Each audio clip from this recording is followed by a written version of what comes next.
Hey everyone, welcome back to another episode of Alltalk Watches Twin Peaks. This week we discuss episode 9 of season 3. I am Mr. X, and who else is here? Kevin feeling the beige. Now, Punky, I prefer the red Totoro. Well, you can have the beige. That scene was great. It was. They're Yeah, great. we'll get there. Yep, I think we're jumping ahead a little bit. Just a little bit. But yeah, so this is a lot more straightforward. Yeah, this is like the most straightforward it's been. I understood what happened. It's It not, was told in a linear fashion. yeah, probably. It definitely was not like a visual tone poem or something. Yeah. So shall we jump right in? Yeah, sure. I guess the episode started with Gordon getting news that Doppelcooper broke out. Yeah, well, and so Doppelcooper was shown to be alive. Yes, that is correct. Yeah, and he met up with Tim Roth. Yep, and Jennifer Jason Leigh, and then kind of in that Is that what that same, was? yeah, Okay. and then kind of there's like they go back and forth between Doppelcooper and Gordon on the plane with Diane and Albert and Tammy, and one of the items that comes out of that is also that Colonel Davis reaches out to Gordon Cole about the stuff going on in Buckhorn. Yeah, so this does this blow up your theory about it being told from different timelines? Yeah, kind of. They kind of came in and killed that real quick. Oh, it was a nice theory while it lasted. It was as good as any other theory. Yeah, for this show, yeah. It was like they came up and said, "I know, fuck you, Totoro." And there was the line that I enjoyed in this: "The Cooper flew the coop." Yeah, that was pretty good. And kind of immediately after that, we see that Doppelcooper has been cleaned up, and he's on his way to leave the property. And Sends he it- gets some hot lovin'. Yeah, from Jennifer Jason Leigh. And like as he's getting ready to go, he sends a text message to an unknown number that says, "Around the dinner table, the conversation is lively." Do we know who he sent that to? Yes. Yeah. What's her face? Yeah. Later on in the episode, we find out that it's Diane Diane. Okay. because we'll get when we get there. Is that Doppel Diane? Nah. Who knows, man. It's at this point, like anything could be possible. Yeah, so then is that when Doppelcooper told Tim Roth to kill the warden? Yep. Yeah. Shortly, like thereafter, and he also calls another guy, and I don't think they say explicitly what it is that he wants done, but Doppelcooper says, "Okay, the next time I call, you better have it done." Yeah, I don't think they've ever quite said what exactly it is. I assumed it was killing Dougie Jones, killing the real Coop. No, because yeah, he does. that makes sense. He does mention at one point. He says something about, yeah, I've got 2 for you next in Vegas to Tim Roth. Yeah, but that was when he found out that it wasn't done. He said that because that was thought the that guy. I thought that phone call was afterwards, wasn't it? I don't think He so. let Tim Roth go. He made or no, maybe not. No, he So, made the phone who call to that knows? guy, and that I guy know. is the guy that called Ike the Spike and got him involved. Yes. And then immediately after that, that's when Doppelcooper told Tim Roth to kill the warden. Yeah, Wait. and then go to Vegas. And he said to kill the warden either at home or at work. Or Or on the way. way. Okay. What Which if he's is just like at the store? That sounds on the way. On the way, yeah. I was going to say, his instructions were such that it's like, I don't care when you do it. Just do it. Yep. What if he's going to the gym? That's neither work Well, or home. But he's going to be on his way back home or to work at some point. That is true. So is this when it cuts to Dougie Jones? Yep. Las Vegas To his PD boss. Yeah. being interviewed. And we now have an answer as to why he's spacey, or why everyone kind of accepts it. Yeah. Car accident. Yeah. I'm glad they did that because that was really starting to bug me. Yeah. Yeah, that was good. They kind of gave some explanation. But even still, his behavior is a little extreme. They should have probably taken him to a doctor. Well, and even here, his wife says, "I'm going to take him to the doctor." Yeah, because the boss is like, yeah, you have the rest of the day off, and she goes, oh, good, we can go to the doctor. I guess only like 2 days have passed since the beginning of the show, right? The beginning of the season? Who the hell knows? It's unclear. I think it's at least 3 or 4 days. Well, it's definitely 2, because you figure she mentions Dougie Jones was gone for a couple of days, and he spent like a day and a half gambling. Did he even spend that long? And then, No, because I think most of the time he was missing, it was actually Dougie Jones. And then when he became Cooper, he went to the casino for Cooper a day. Casino. Did he get home that night? I think so. It I was think so. night. Yeah. This is all within 1 week. I think a week is maybe a bit more. I don't think it's been quite that long, but Yeah. So the cops discover that there's no records of Dougie Jones existing prior to 1997. right. And then they suspect that maybe it's witness protection. Yep. And then there was something that one of the cops thought was real funny. Oh, with the taillight, must be a real beauty. Yeah. Yeah, And then everyone started laughing. Yeah, my note here is: could they make the laughing stooge more annoying? Yes. Yeah, there is a more annoying laughing character in this show. The giggling waitress. Yeah, but she's only shown up once this season. So That's far. right. She's another doppelganger. Maybe they're long distance relations Could be.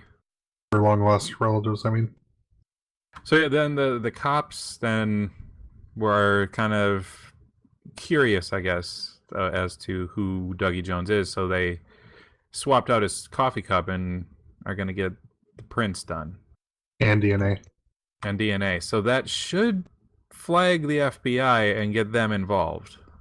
And then they should also realize that the one print has not been reversed. Yes, and that it is in fact not Dougie Jones. Well, Or right. they could, find out that he is a Dale Cooper and then not tell anybody because they think he's in witness protection. Well, see, wouldn't that have also somewhat come up when he got in a car accident? That could just be I mean, do they fingerprint story. people? Do they fingerprint people when they get in No, a car but accident? you need to have like medical records, because usually, if it's a bad car accident, you need to get like blood transfusions. He would have been in the hospital for a while. Medical records. They would have That's been true. like, this man didn't exist, more than 10 years ago, and he's in his 30s or 40s. This man 50s, is 60s. this man should be know how old 72. he's supposed to be. Wrong man. Oh, I'm sorry. We'll get there. But yeah, so then at the same time, they another cop comes in and says that they've connected the palm of the gun, the palm that was on the gun, to like the spike, and then they also note that he is at a motel that's off strip. Yeah, then they get him. Oh, do they get him? So the one thing that I noticed was that they show this guy drinking Evan Williams bourbon. And it's like the second or third time I've seen someone drinking that particular bourbon on this show. What does it mean? The only thing that's really notable about it is that it's quote unquote the first bourbon or whatever, or the oldest distillery. Might just be product placement stuff. Yeah, probably. I don't know. This is David Lynch. I don't know. It is Showtime. There is still product placement. And there was. Did they get Ike the Spike before or after the stuff with Dougie and America the Beautiful? They got that. They got him after. Okay. So yeah, there was the flag made him think of America the Beautiful. Then he saw a woman wearing red shoes, and Diane also wears red shoes. And then he was staring at the power outlet, Which he came out of. which he came out of. Yep. It's starting to make me think Cooper is going to come back. But I don't want to get my hopes up. Yeah, I wouldn't at this point. So yeah, Ike gets arrested.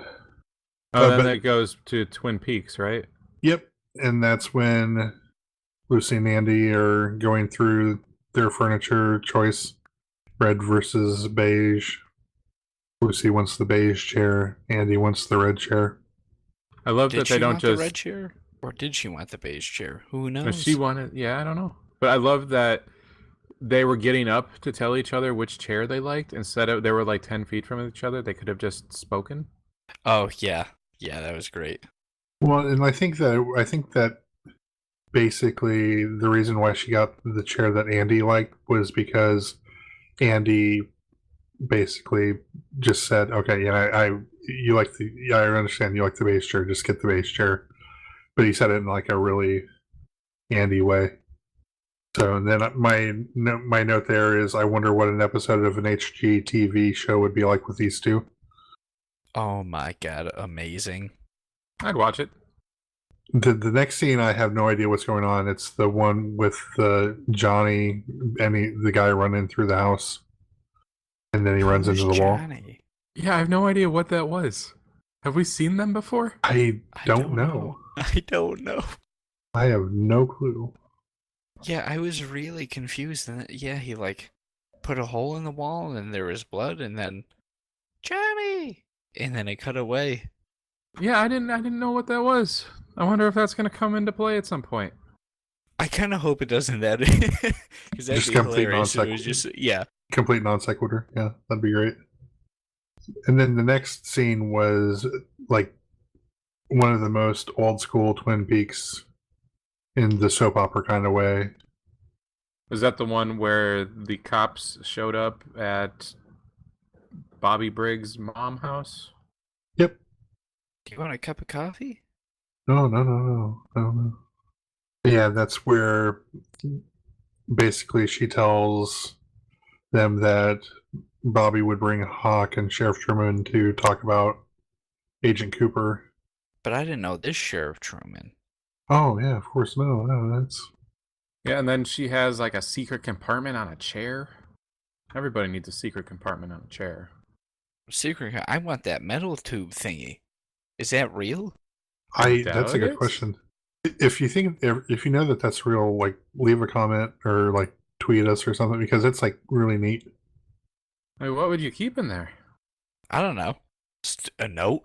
Well, we'll a note get there. To give to someone in 25 years. Yeah. But yeah, apparently, what's his name? Who I'm spacing on could see the future. So we Garland wrote, Briggs. Yep. Or possibly had been to the future. No. He could only see the future. Well, we'll get there. Maybe. So then they go back to Buckhorn. Yeah, and there's a cop eating in the meeting room. No, that's later. Oh, okay. But they go back to the Buckhorn, and that's where Diane's sitting in there, and she's like in there. She starts smoking. The guy doesn't want her to smoke, and she's like, "It's a fucking morgue." Oh yes, okay, yes. And then everyone else goes off to view this body, and that's when Diane gets Doppel Cooper's message. And as they're kind of walking along, that's where she goes through the entire case of like what's going on with this Hastings guy and the head and the body and the Hastings, who's the school principal played by Matthew Lillard, where his wife was murdered by their lawyer, and which leads to one of the better lines in the entire show. What happens in season 2? That was pretty good. And then did it cut to Jerry Horn? Yeah, Jerry Horn kicks his own ass. That's my note here. He is still clearly very high. I wish I could do that. What, be that high? Yeah. If I tell you what, there are certain states in the United States that you can do that now. I know. I live like 20 minutes from one of them. Yeah, Massachusetts. And then the other best line, maybe in the history of Twin Peaks, "I am not your foot." Oh, it was so good. It was so good. Because it's in that, like, kind of high-pitched voice. It was very high pitched. It was great. And then he keeps trying to grab it. And he's like hits it, right? I think he just grabs it and then he just rips his foot up and then falls backwards. Yeah, that's why I've got kicks his own ass. I wonder what's going on with him, if that's important. Probably not, but I'm loving it. It's great. But then the next scene after that, that's where Chad the asshole is eating lunch in the conference room. I wonder what part like that guy has to play. Like he's gotta have some part. Like otherwise, why there's no need to have his character in the show. You know? He was eating 2 TV dinners and soup and reading a magazine. I think that was like Guns and Ammo or something. Yeah, I don't know. I bet he might be involved with the drug smuggling from Canada. And the probably prostituting. Yeah. And then I liked when they came in and made him leave the conference room. Because there's no eating in there. Yeah, but Hawk was having none of it. Yeah, he was a little help with the door. No one wanted to open the door for him. So rather than being Hawk the asshole. So then they try to open the little metal tube. Yeah, and like this kind of starts a string of things that I like to call just, hey, this is exposition, where Bobby just kind of unlocks a bunch of exposition for him here. Yeah, Bobby knows everything. Bobby's the key. Keep in mind, Bobby killed a guy once. Oh, I forgot about that, actually. Shot a guy in the head. Yep. Oh my god, I completely forgot about that. Well, his dad knew he was going to go down the right path, though. Does that forgive the shooting the guy in the head? Evidently. Yeah. Duh. Okay. So they take the metal tube outside and he just throws it down as hard as he can, and then he listens to it. Yeah, and so basically, like, it has some, like, frequency it resonates at after hitting the ground, and then you'll hear a click, and then you throw it on the ground again, and it opens. And what did the note say inside?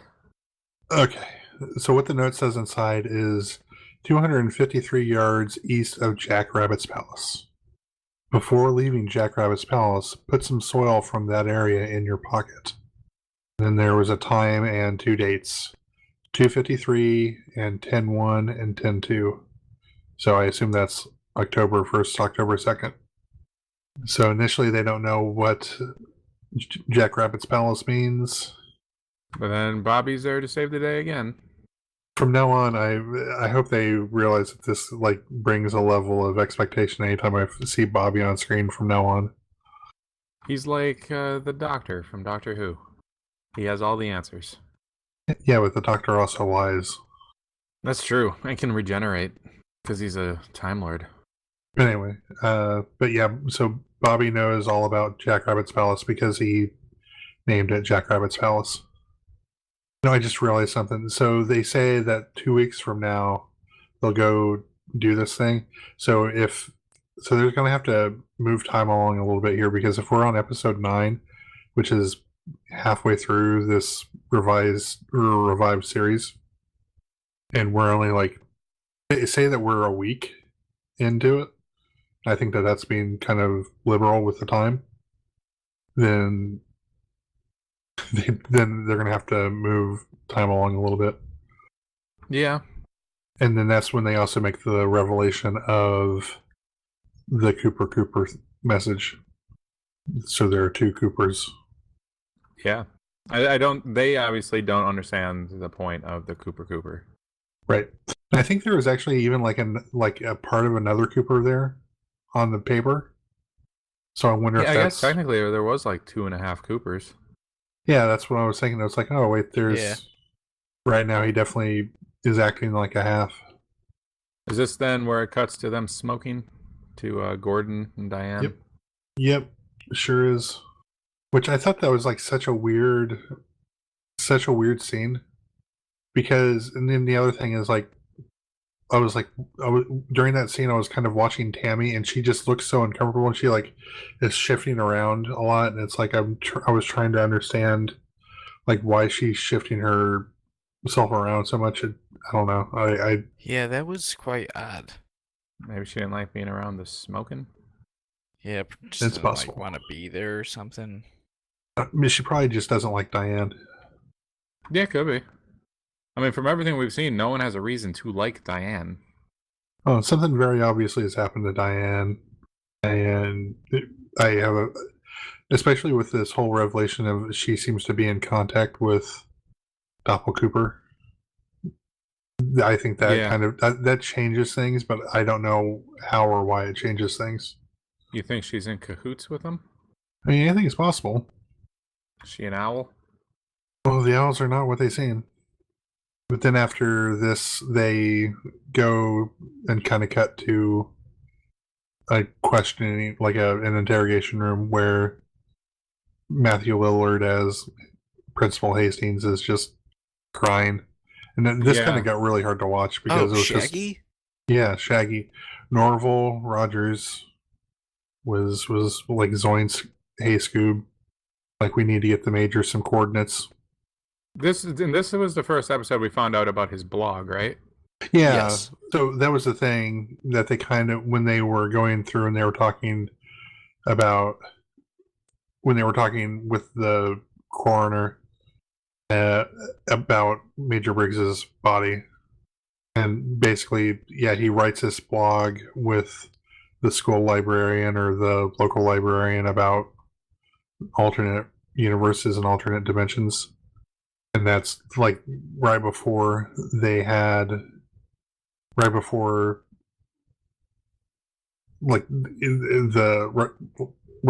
events of the show start, he writes something to the effect of, and we met the Major.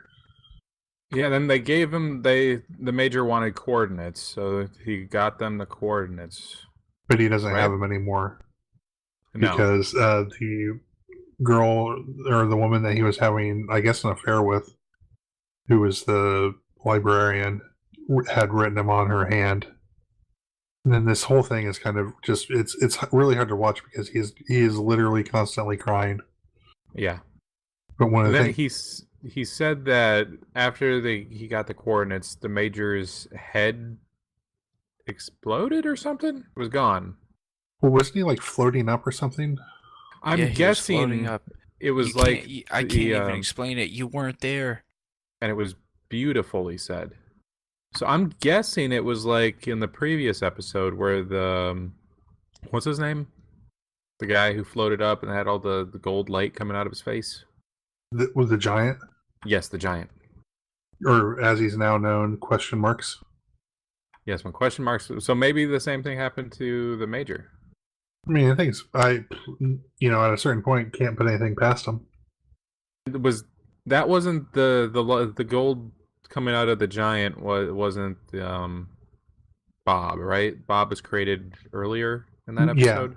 Yeah. That was Laura Palmer getting created, sort of, right? Yeah, I think it was like Mike. Okay. Because Mike is the pure good, right? Yeah. If I'm remembering, it's been so long since I've sat down and watched it, and it's like that was always my assumption. But didn't he have evil in him? Mike is the one that had to cut off his arm, right? Yeah, because the arm was evil. Yeah. And that's the man from the other place / the twig thing. We haven't seen him again. No, and we won't. Where do you meet? Oh my god, I was just looking at my notes here, and I realized that, just to go back, so the time for the thing for Jackrabbit's Palace is 2:53, and it's also 253 yards east of Jackrabbit's Palace. So 2:53 means something. You are right. Well, you're right about the 253 and the 253. Well, it could be a red herring. What was in the very first episode? Cooper was told by the thing to remember these numbers. Do you remember what those numbers were? You know what I'm talking about? Vaguely. There's been so much that has happened. I know. There's been too much. I'll have to look into that. Yeah, we may have to come back to that. So yeah, and then at kind of getting back on track, going through and discussing this. So at a point near the interrogation, Hastings identifies Briggs as the major. Yes, he circles and signs the picture. Which I don't know if there's anything else in that, because I when I was going through and doing my notes, I did like a rewatch, but I did not want to really rewatch that scene too much, because I can't overstress how annoying that crying was. That's kind of a running theme in the show. I think that David Lynch just might be trolling you, Totoro. Yeah, between that and the guy the Fusco, Detective Fusco, who laughs. Yep. So much. Oh, God. Okay, so then after the interrogation, which also, he's right. Based on everything we've seen, he didn't kill the major. No, he didn't kill anyone, I don't think. But he's probably going to go to prison for it. Yeah, that's kind of like a no contest thing where you understand that they have enough evidence to convict you.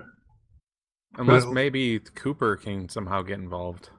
Well, and the other thing is that maybe it's one of those things that maybe enough of that evidence is going to wind up being circumstantial. Yeah. Except he kind of confesses to seeing the major and everything. Yeah, seeing someone doesn't mean that you killed them. That's true. And there's still the matter of the fact that the major should not be in his 40s. Yeah, he time traveled. Or was in stasis in another dimension, or maybe time moves differently in the other dimension. Probably time moves differently, I think. Who knows? So it's like, gravity is different there. Yeah. Anyway. Okay, so then cut to Ben Horn and Ashley Judd investigating that humming again. Yep, and they find that it's in one particular place more strongly than the other. Yeah. That humming's got to mean something, right? It's going to come into play. Probably. Yeah, it kind of has to. Also, I was just looking at something quick. Speaking of horns, Johnny is Johnny Horn. Johnny was Johnny Horn? That's probably true. So, technically in that episode, all but one member of that family was shown. And that would be Audrey.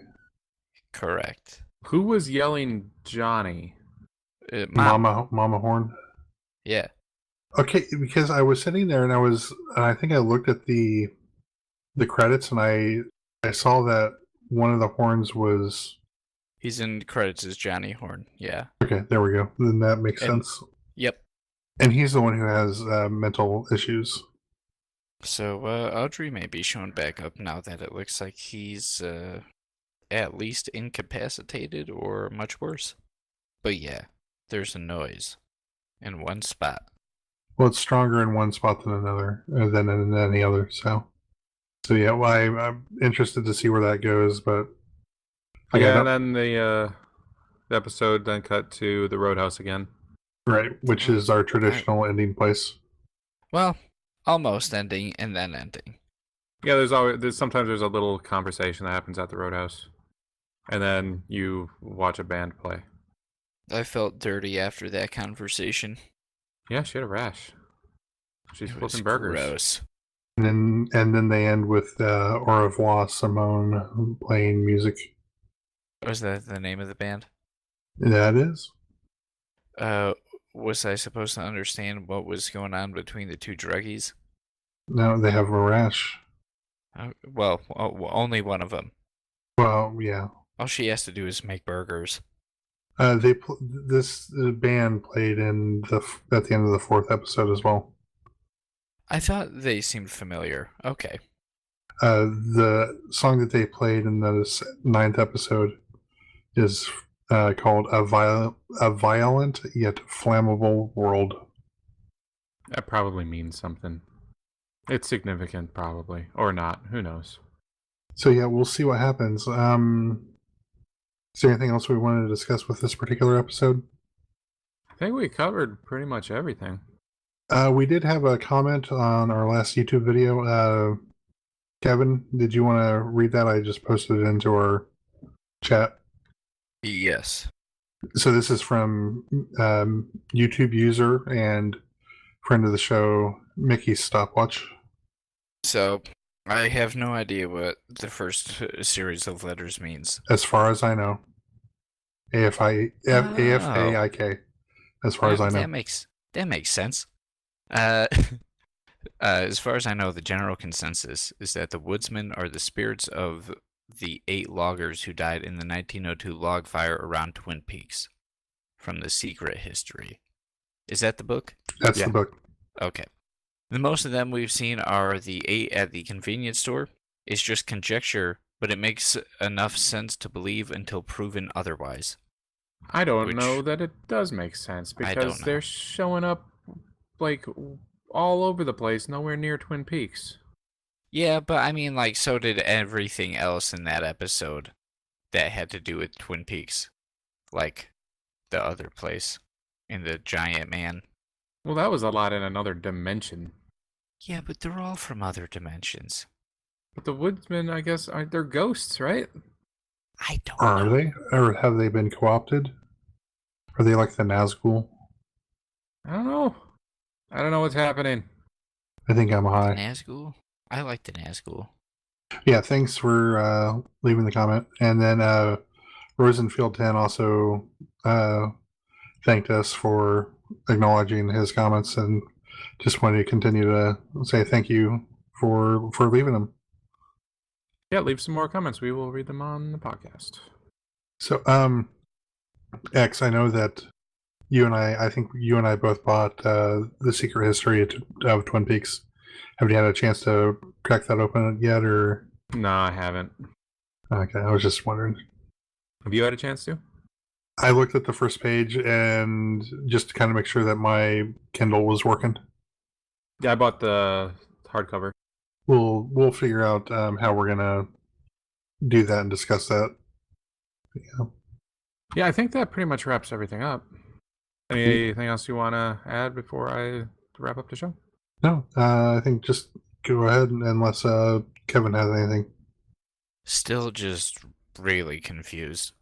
Yeah, I'm right there with you, Kevin. Thanks for listening, everyone. Make sure you like, share, subscribe, do all that good stuff. Rate us in iTunes. Watch Totoro's Twitch channel if you want to see some Players Unknown Battlegrounds being played, and other games. And listen to Alltalk. That's the proper Alltalk podcast where we talk about all the geek stuff. And listen to the Geek Box and the Comedy Button, Comic Conspiracy. Good job, Brain. Is that still going? Yeah, I think so. Yeah, listen to all those. And we will see you next week.